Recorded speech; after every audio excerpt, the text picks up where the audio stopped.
Kapa iwa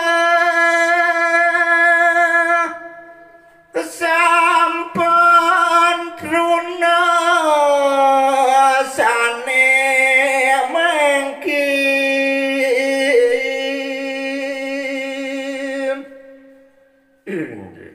lantur aris cerita yang dikiang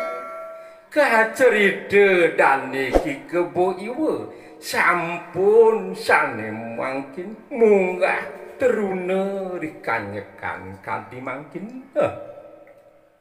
jagat darak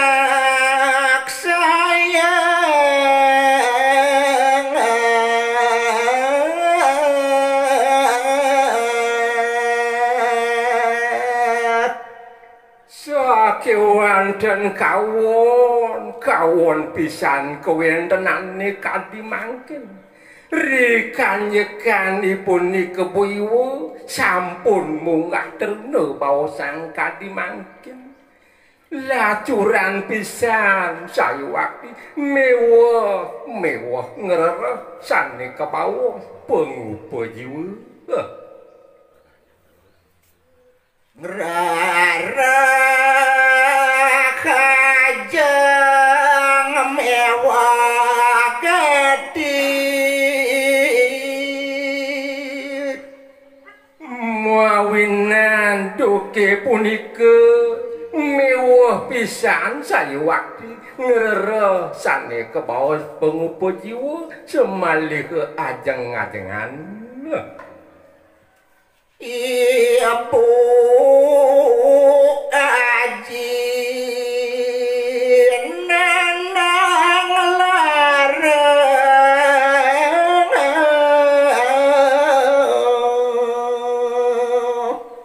unika kemawinan dan niki karang buncing muwiwit kanthi mangkin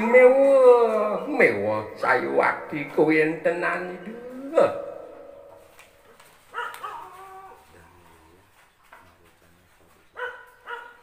dane ya mawacana sado sedih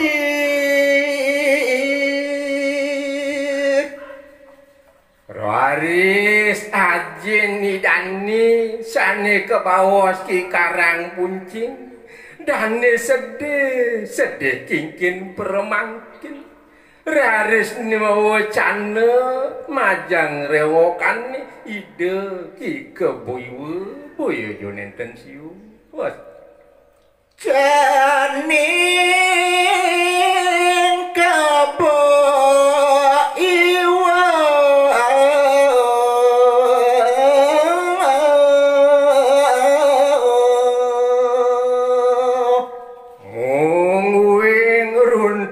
pawacanan ajin dani dartayang titi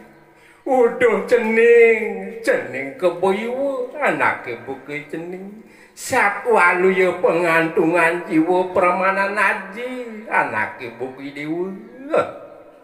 aji jani kewakati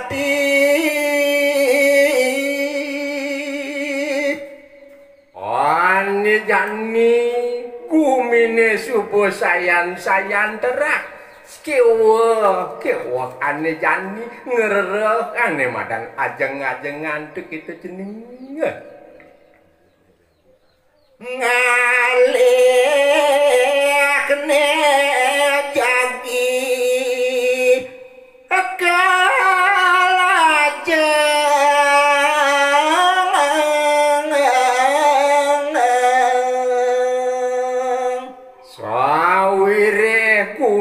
terak saya cara jani itu gitu jenis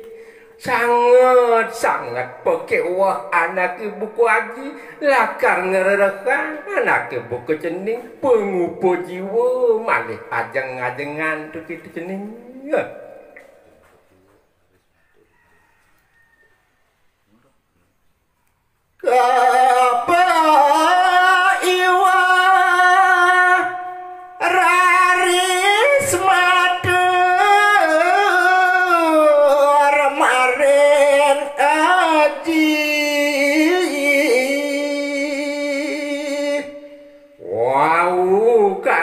sapunika menika dipawacanan ajin itu sane mangkin raris matur ki kepiwuh majeng ring aji midani sampun sang sayang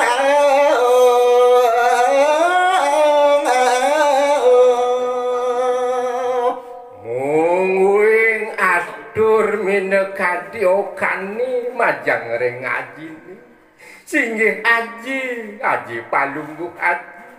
sampune palungguh aji nang lare kanthi mangkin niku gumandene tunas titiang ring angan palungguh aji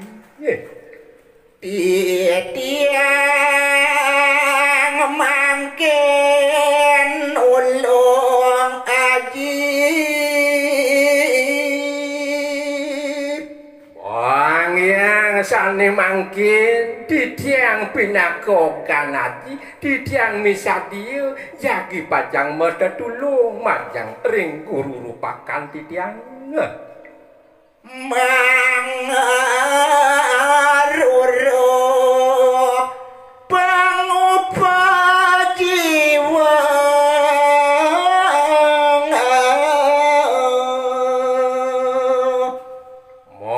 kecuda ditiang sane mangkin jagi pacang lunga ngumar desa jagi ngerekang angan palungguh haji sane kepawas pangupa jiwa